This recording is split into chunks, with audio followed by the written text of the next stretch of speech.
अस्सलाम वालेकुम। मेरा नाम प्रताप लाल इलानी है और मैं नबातात का असिस्टेंट प्रोफेसर हूँ। आज मैं लेक्चर दूंगा और मेरा टॉपिक है टिश्यू कल्चर और क्लोनिंग। टिश्यू कल्चर एक टेस्ट ट्यूब टेक्निक होती है जिसमें पौधों की वैरायटीज़ को क्लोनिंग के तरीके से पैदा किया जाता है। इसमें पौधों के छोटे छोटे हिस्सों को उनसे अलग करके उनसे नए पौधे तैयार किए जाते हैं। बाज़ों का सिर्फ एक पैरेन्काइमा खलीए भी इसलिए इस्तेमाल किया जा सकता है। इस खली को तैयारशुदा ग़िज़ाई मीडियम में रखा जाता है और इससे नया पौधा तैयार किया जाता है। पौधे के एक खलीए में भी जानदार का मुकम्मल जेनेटिक पोटेंशियल होता है, इसलिए एक खलिया भी इस टेक्निक में इस्तेमाल किया जाता है। एक साइंसदान फ्रेडरिक स्टेरोड ने 1950 में फिलोएम के एक खलिए से एक मुकम्मल गाजर हासिल की। इस खली को ग़िज़ाई मीडियम में नशोनुमा के लिए रखा गया, जिसमें शुगर, नमकियात, विटामिन और नारियल का दूध शामिल थे। नारियल के दूध में साइटोकाइनेन एंजाइम होता है। कल्चर के लिए इस्तेमाल होने वाले खलिए तकसीम के ज़रिए एक जिस्म बनाते हैं जो कैलस कहलाता है। जब कैलस में हार्मोन्स एक मुतनासिब तरीके से काम करते हैं तो खलिए अलग अलग होना शुरू हो जाते हैं। इससे जड़ और तने के खलिए वाज़ेह तौर पर अलग हो जाते हैं। इस इब्तदाई पौधों को फिर मिट्टी में मुंतकिल कर दिया जाता है जहाँ उनकी मज़ीद नशोनुमा होती रहती है। एक पौधा क्लोनिंग के ज़रिए कैलस के बार बार तकसीम के अमल से हज़ारों कापी यानी एक जैसे पौधे बना सकता है। ये तरीका आर्चर और पाइन में इस्तेमाल किया जा सकता है। पाइन दरख्त से लकड़ी हासिल करने के लिए ये तरीका बहुत ही फ़ायदेमंद है। बाज़ पौधों में कल्चर शुदा पौधे एम्ब्रियो नुमा अजसाम पैदा करते हैं। ये साइज़ में छोटे और सादा होते हैं। उनको सोमेटिक एम्ब्रियो कहते हैं क्योंकि ये सोमेटिक खलियों यानी जिस्म के सादा खलियों से हासिल किए जाते हैं और उनकी तैयारी में गैर सनफी तौलीद यानी कि असेक्सुअल रिप्रोडक्शन का तरीका अख्तियार किया जाता है। कुछ सब्जियां मसलन टमाटर, एस्परगस वगैरह के सोमेटिक एम्ब्रियो इस तरीके से हासिल किए जाते हैं।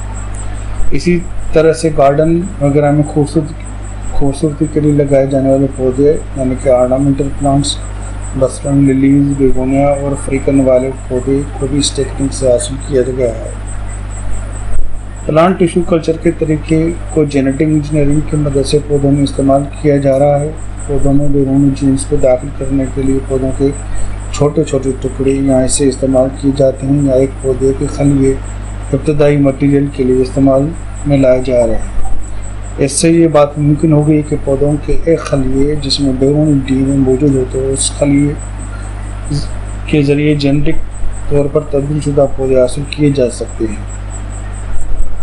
टिश्यू कल्चर की एक दूसरी किस्म एंथर कल्चर कहलाती है, जिसमें एंथर्स को मसनूई ग़िज़ाई मीडियम में उगाया जाता है।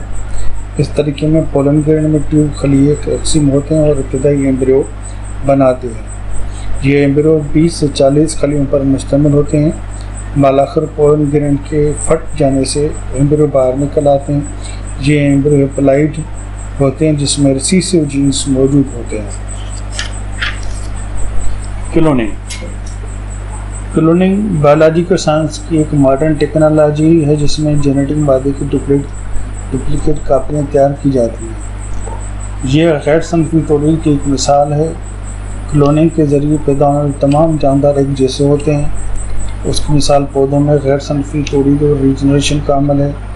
इंसान में जुड़वां बच्चे और कैंसर उसकी मिसालें हैं। रिकम्बिनेंट डीएनए की मदद से अब मसनूई क्लोनिंग मुकम्मल मुमकिन हो गई है। इब्तिदा में ये ख्याल किया जाता था कि एक बालिग और वर्टिब्रेट की क्लोनिंग नामुमकिन होती है अगरचे उसके हर खलिए में मुकम्मल जीनोम होता है, लेकिन उनमें से कुछ जीन्स फ़ाल हो जाते हैं और बाकी नहीं होते। एक बालिग वर्टिब्रेट जानवरों की क्लोनिंग के लिए तमाम जीन्स का फ़ाल होना ज़रूरी होता है।